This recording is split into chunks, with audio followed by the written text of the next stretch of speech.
नमस्कार साथियों, मैं नीति। आप सभी का स्वागत है मेरे YouTube चैनल ज्ञान स्रोत पर। आज जो कहानी मैं आप सभी को सुनाने जा रही हूँ, उस कहानी का नाम है कफन। यह कहानी मुंशी प्रेमचंद द्वारा रचित है। आइए कहानी की ओर चलते हैं। झोपड़े के द्वार पर बाप और बेटा दोनों एक बुझे हुए अलाव के सामने चुपचाप बैठे हुए हैं और अंदर बेटे की जवान बीवी बुधिया प्रसव पीड़ा से वेदना से पछाड़ी खा रही थी। रह रहकर उसके मुंह से ऐसी दिल हिला देने वाली आवाज निकलती थी कि दोनों कलेजा थाम लेते थे। जाड़ों की रात थी। प्रकृति सन्नाटे में डूबी हुई काफी डरावनी लग रही थी। सारा गांव अंधकार में लय हो गया था। घीसू ने कहा, मालूम होता है बचेगी नहीं। सारा दिन दौड़ते हुए बीत गया, जा देख तो आ। माधो चिढ़कर बोला, मरना ही है तो जल्दी क्यों नहीं मर जाती? देखकर क्या करूं? तू बड़ा बेदर्द है बे। साल भर जिसके साथ सुख चैन से रहा, उसी के साथ इतनी बेवफाई।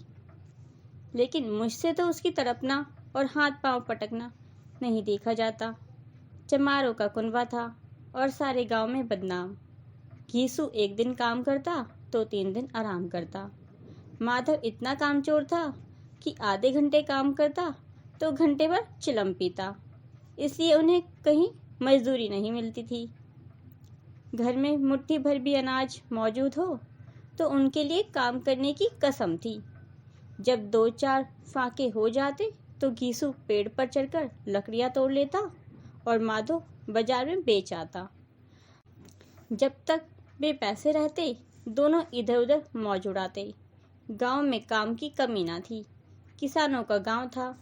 मेहनती आदमी के लिए 50 काम थे, मगर इन दोनों को लोग उसी वक्त बुलाते थे जब 2 आदमियों से एक का काम पाकर भी संतोष कर लेने के सिवा कोई चारा ना होता था। अगर दोनों साधु होते तो उन्हें संतोष और धैर्य के लिए संयम और नियम की बिल्कुल जरूरत ना होती। यह तो इनकी प्रकृति थी। विचित्र जीवन था इनका। घर में मिट्टी के 2-4 बर्तनों के सिवा कोई संपत्ति नहीं थी। फटे चीथड़ों से अपनी नग्नता को ढाके हुए जिए जाते थे। संसार की चिंताओं से मुक्त, कर्ज से लदे हुए, गालियां भी खाते, मार भी खाते, मगर उन्हें बस इस बात का कोई गम नहीं था। दिन इतने की वसूली की बिल्कुल आशा न रहने पर भी लोग इन्हें कुछ न कुछ कर्ज दे देते थे। मटर आलू की फसल में दूसरों के खेतों में मटर या आलू उखाड़ लाते और भून भुनाकर खा लेते। 10-5 ऊख उखाड़ लाते और रात को चूसते। घीसू ने इसी आकाशवृत्ति से 60 साल की उम्र काट दी और माधव भी सपूत बेटे की तरह बाप के पद चिन्हों पर चल रहा था, बल्कि उसका नाम और भी उजागर कर रहा था। इस वक्त भी दोनों अलाव के सामने बैठकर आलू भून रहे थे, जो कि किसी के खेत से खोद लाए थे। घीसू की स्त्री का तो बहुत दिन हुए देहांत हो गया था। माधव का ब्याह पिछले साल ही हुआ था। जब से यह औरत आई थी, उसने इस खानदान में व्यवस्था की नींव डाली थी और इन दोनों बेगैरतों का दोजख्त भरती रहती थी। जब से वह आई, यह दोनों और भी आराम तलब हो गए थे, बल्कि कुछ अकड़ने भी लगे थे। कोई कार्य करने को बुलाता तो निब्याज भाव से दुगनी मजदूरी मांगते। वही औरत आज प्रसव वेदना से मर रही थी और ये दोनों शायद इसी इंतजार में बैठे थे कि वह मर जाए तो आराम से सोएं। घीसू ने आलू निकालकर छीलते हुए कहा, जाकर देख तो आ, क्या दशा है उसकी। चुड़ैल का फिसाद होगा और क्या। यहाँ तो ओझा भी 1 रुपया मांगता है। माधव को भय था कि वह कोठरी में गया तो घीसू आलूओं का बड़ा भाग साफ कर देगा, इसलिए बोला, मुझे वहां जाते डर लगता है। डर किस बात का? मैं तो यहीं हूँ। तो तुम ही जाकर देखो ना।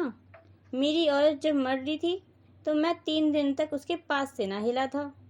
और फिर मुझसे लजाएगी नहीं? जिसका कभी मुंह नहीं देखा, आज उसका उगड़ा हुआ बदन देखूं। उसे तन की सुध भी होगी। मुझे देख लेगी तो खुलकर हाथ पाँव भी न पटक सकेगी। मैं सोचता हूँ अगर कोई बाल बच्चा हुआ तो क्या होगा। सौंठ, गुड़, तेल कुछ भी तो नहीं है घर में, सब कुछ आ जाएगा। भगवान दे तो। जो लोग अभी तक पैसा नहीं दे रहे थे वे भी कल बुलाकर रुपया देंगे। मेरे 9 लड़के हुए, घर में कभी कुछ ना था, मगर भगवान ने किसी न किसी तरह बेड़ा पार ही लगाया। जिस समाज में रात दिन मेहनत करने वालों की हालत उनकी हालत से कुछ बहुत अच्छी ना थी, और किसानों के मुकाबले में वे लोग जो किसानों की दुर्बलता से लाभ उठाना चाहते थे कहीं ज़्यादा संपन्न थे। वहाँ इस तरह मनोवृत्ति का पैदा हो जाना कोई अचरज की बात ना थी। हम तो कहेंगे घीसू किसानों से कहीं ज़्यादा विचारवान था, और किसानों के विचार शून्य समूह में शामिल होने के बदले बैठकबाजों की कुत्सित मंडली में जा मिला था। हाँ, उसमें यह शक्ति ना थी कि बैठकबाजों के नियम और नीति का पालन करता, इसलिए जहाँ उसकी मंडली के लोग गांव में सरगना और मुखिया बने हुए थे उस पर सारा गांव उंगली उठाता था। फिर भी उसे यह तस्कीन तो थी ही कि अगर वह फटेहाल है तो कम से कम उसे किसानों की सी तोड़ मेहनत तो नहीं करनी पड़ती। उसकी सरलता और निरीहता से दूसरे लोग बेजा फायदा तो नहीं उठाते। दोनों आलू निकालकर जलते जलते खाने लगे। कल से कुछ नहीं खाया था, इतना सब्र ना था कि उन्हें ठंडा हो जाने दे। कई बार दोनों की जवानें जल गईं। छिल जाने पर आलू का बाहरी हिस्सा तो बहुत ज़्यादा गर्म ना मालूम होता था, लेकिन दांतों के तले पड़ते ही अंदर का हिस्सा जवान, हलक और तालू को जला देता था, और उस अंगारे को मुंह में रखने से ज़्यादा खैरियत इसी में थी कि इसे अंदर पहुंच जाए। वहाँ उसे ठंडा करने के लिए काफ़ी सामान था, इसलिए दोनों जल्दी जल्दी निकल जाते। हालांकि इस कोशिश में उनकी आंखों से आंसू निकल आते। घीसू को उस वक्त ठाकुर की बारात याद आई। उसमें 20 साल पहले वह गया था। उस दावत में उसे जो तृप्ति मिली थी वह उसके जीवन में एक याद रखने लायक बात थी, और आज भी उसकी याद ताज़ा थी। बोला वह भोज नहीं भूलता। तब से फिर उस तरह का खाना भरपेट नहीं मिला। लड़की वालों ने सबको भरपेट पूड़ियाँ खिलाई थीं, सबको, छोटे बड़े सब ने पूड़ियाँ खाईं, और असली घी की चटनी, रायता, 3 तरह के सूखे साग, एक रसेदार तरकारी, दही, चटनी, मिठाई। अब क्या बताऊं कि उस भोज में क्या स्वाद मिला। कोई रोक टोक नहीं थी, जो चीज़ चाहो मांगो, जितना चाहो खाओ। लोगों ने ऐसा खाया कि किसी से पानी तक ना पिया गया, मगर परोसने वालों ने पत्तल में गरम गरम गोल गोल सुवासित कचौड़ियाँ डाल देते। मना करते हैं कि नहीं चाहिए, पत्तल पर हाथ रोके खड़े हैं, मगर वह हैं कि दिए जाते हैं। और जब सबने मुंह धो लिया तो पान इलायची भी मिली, मगर मुझे पान लेने की कहाँ सुध थी। खड़ा तक नहीं हुआ जा रहा था। चटपट जाकर अपने कंबल में लेट गया। ऐसा दिल दरियाव था वह ठाकुर। माधव ने इस पदार्थों का मन ही मन मजा लेते हुए कहा, अब हमें कोई ऐसा भोज नहीं खिलाता। अब कोई क्या खिलाएगा, वो जमाना दूसरा था। अब तो सबको किफ़ायत सूझती है। शादी ब्याह में मत खर्च करो, क्रियाक्रम में मत खर्च करो। पूछो गरीबों का माल बटोर बटोर कर कहाँ रखोगे। बटोरने में तो कमी नहीं है, हाँ खर्च में किफ़ायत सूझती है। तुमने 20 पूड़ियाँ खाई होंगी। 20 से ज़्यादा खाई थी। मैं 50 खा लेता। 50 से तो कम मैंने भी ना खाई थी। अच्छा पट्टा था, तू तो मेरा आधा भी नहीं है। आलू खाकर दोनों ने पानी पिया, और वहीं अलाप के सामने अपनी धोतियाँ ओढ़कर पाँव पेट में डाले सो गए, जैसे 2 बड़े बड़े अजगर कुंडलियाँ मार पड़े हों, और बुधिया अभी तक कराह रही थी। सवेरे माधव ने कोठरी में जाकर देखा तो उसकी स्त्री ठंडी हो गई थी। उसके मुंह पर मक्खियाँ भिनक रही थीं। पथराई हुई आंखें ऊपर टंगी हुई थीं। सारी देह धूल में लथपथ हो रही थी। उसके पेट में बच्चा मर गया था। माधव भागा हुआ घीसू के पास आया। फिर दोनों जोर जोर से हाय हाय करने और छाती पीटने लगे। पड़ोस वालों ने यह रोना धोना सुना तो दौड़े हुए आए और पुरानी मर्यादा के अनुसार इस अभागों को समझाने लगे। मगर ज़्यादा रोने पीटने का अवसर न था। कफन और लकड़ी का फिक्र करनी थी। घर में तो पैसा इस तरह गायब था जैसे चील के घोंसले से मांस। बाप बेटे रोते हुए गांव के जमींदार के पास गए। वह इन दोनों की सूरत से नफरत करते थे। कई बार इन्हें अपने हाथों पीट चुके थे, चोरी करने के लिए, वादे पर काम न आने के लिए। पूछा, क्या है वे घिसुआ, क्यों रोता है? अब तो तू कहीं और दिखाई भी नहीं देता। मालूम होता है इस गांव में रहना ही नहीं चाहता। घीसू ने जमीन पर सिर रखकर आंखों में आंसू भरकर कहा, सरकार, बड़ी विपत्ति में हूँ। माधव की घरवाली रात को गुजर गई। रात भर तड़पती रही सरकार। हम दोनों उसके सिराने बैठे रहे। दवा दारू जो कुछ हुआ सब कुछ किया, मगर वह हमें दगा दे गई। अब कोई एक रोटी देने वाला भी ना रहा। मालिक, तबाह हो गए हैं हम और घर उजड़ गया। आपका गुलाम हूँ। अब आपके सिवा कौन उसकी मिट्टी पार लगाएगा? हमारे हाथ में जो कुछ था वह सब तो दवा दारू में उठ गया। सरकार की दया होगी तो उसकी मिट्टी उठेगी। आपके सिवा किसके द्वार पर जाऊं? जमींदार साहब दयालु थे, मगर घीसू पर दया करना काले कंबल पर रंग चढ़ाना था। जी में तो आया कह दें, चल दूर हो जा यहाँ से। यूं तो बुलाने से भी नहीं आता। आज जब गरज पड़ी है तो आकर खुशामद कर रहा है। हरामखोर कहीं का बदमाश। लेकिन यह क्रोध या दंड का अवसर न था। जी में कुड़ते हुए 2 रुपए निकालकर फेंक दिए, मगर सांत्वना का एक शब्द भी मुंह से ना निकाला। उसकी तरफ ताका तक भी नहीं, जैसे सिर का बोझ उतार दिया हो। जब जमींदार साहब ने 2 रुपए दिए तो गांव के बनिए महाजनों को इनकार करने का साहस कैसे होता। घीसू जमींदार के नाम का ढिंढोरा भी पीटना जानता था। किसी ने 2 आने दिए, किसी ने 4 आने दिए। 1 घंटे में घीसू के पास 5 रुपए की अच्छी रकम जमा हो गई। कहीं से अनाज मिल गया, कहीं से लकड़ी।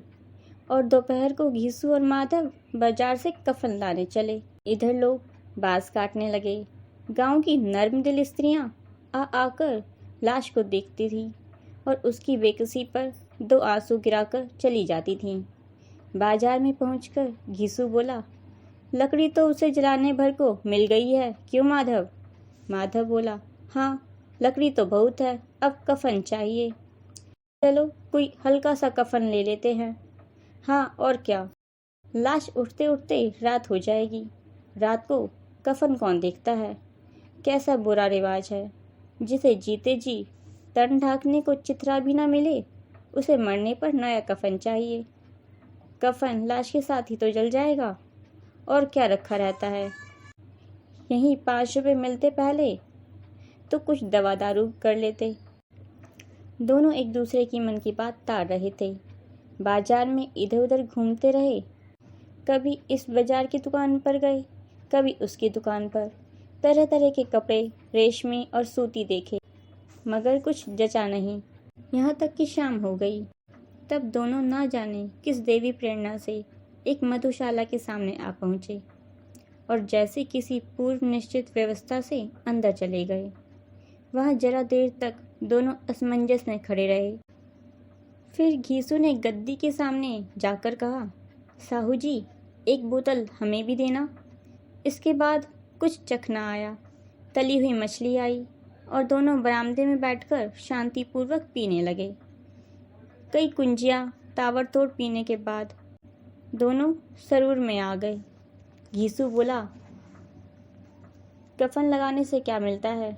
आखिर जल ही तो जाता है, कुछ बहू के साथ तो जाएगा नहीं। माधव आसमान की तरफ देखकर बोला, मानो देवताओं को अपनी निष्पापता का साक्षी बना रहा हो। दुनिया का दस्तूर है, नहीं लोग भावनाओं को 1000 रुपये क्यों दे देते हैं? कौन देखता है परलोक में मिलता है या नहीं। बड़े आदमियों के पास धन है तो फूकें, हमारे पास फूकने को क्या है। लेकिन लोगों को जवाब क्या देंगे? लोग पूछेंगे नहीं कफन कहाँ है। घीसू हंसा। अबे कह देंगे कि रुपए कमर से खिसक गए, बहुत ढूंढा मिले नहीं। लोगों को विश्वास तो ना आएगा, लेकिन फिर भी वही रुपए देंगे। माधव भी हंसा इन अनपेक्षित सौभाग्य पर। बोला, बड़ी अच्छी थी बेचारी, मरी तो भी खूब खिला पिलाकर। आधी बोतल से ज़्यादा उड़ गई। घीसू ने 2 सेर पूड़ियाँ मंगाई, चटनी, अचार, कलेजियाँ। शराब खाने के सामने ही दुकान थी। माधव लपक कर 2 पत्तलों में सारा सामान ले आया। पूरा 1.5 रुपया और खर्च हो गया। सिर्फ थोड़े से पैसे बचे। दोनों इस वक्त शान से बैठे पूड़ियाँ खा रहे थे, जैसे जंगल में कोई शेर अपना शिकार उड़ा रहा हो। ना जवाबदेही का खौफ, ना बदनामी का फिक्र। इन सब भावनाओं को उन्होंने बहुत पहले ही जीत लिया था। घीसू दार्शनिक भाव से बोला, हमारी आत्मा प्रसन्न हो रही है तो क्या उससे पुण्य ना होगा? माधव ने श्रद्धा से सिर झुकाकर तस्दीक दी। जरूर से जरूर होगा। भगवान, तुम अंतर्यामी हो, उसे वैकुंठ ले जाना। हम दोनों हृदय से आशीर्वाद दे रहे हैं। आज जो भोजन मिला वह कभी उम्र भर ना मिला था। एक क्षण के बाद माधव ने मन में एक शंका जागी। बोला, क्यों दादा, हम लोग भी तो एक ना एक दिन वहाँ जाएंगे ही। घीसू ने इस भोले भाले सवाल का कुछ उत्तर ना दिया। वह परलोक की बातें सोचकर इस आनंद में बाधा नहीं डालना चाहता था। जो वहाँ हम लोगों से पूछे कि तुमने हमें कफन क्यों नहीं दिया तो क्या कहोगे? पूछेगी तो जरूर। तू कैसे जानता है कि उसे कफन ना मिलेगा? तू मुझे क्या गधा समझता है? 60 साल क्या दुनिया में घास खोदता रहा हूँ। उसको कफन मिलेगा और बहुत अच्छा मिलेगा। माधव को विश्वास न आया। बोला, कौन देगा? रुपए तो तुमने चट कर दिए, वह तो मुझसे पूछेगी। उसकी मांग में तो सिंदूर मैंने डाला था। घीसू गर्म होकर बोला, मैं कहता हूँ उसे कफन मिलेगा। तू मानता क्यों नहीं? कौन देगा बताते क्यों नहीं? वही लोग देंगे जिन्होंने अबकी दिया। हाँ, अबकी रुपए हमारे हाथ ना आएंगे। ज्यों-ज्यों अंधेरा बढ़ता था और सितारों की चमक तेज होती थी, मधुशाला की रौनक भी बढ़ती जाती थी। कोई गाता था, कोई डींग मारता था, अपने संगी के गले चिपटता था, कोई अपने दोस्त के मुंह में कुल्हड़ लगाए देता था।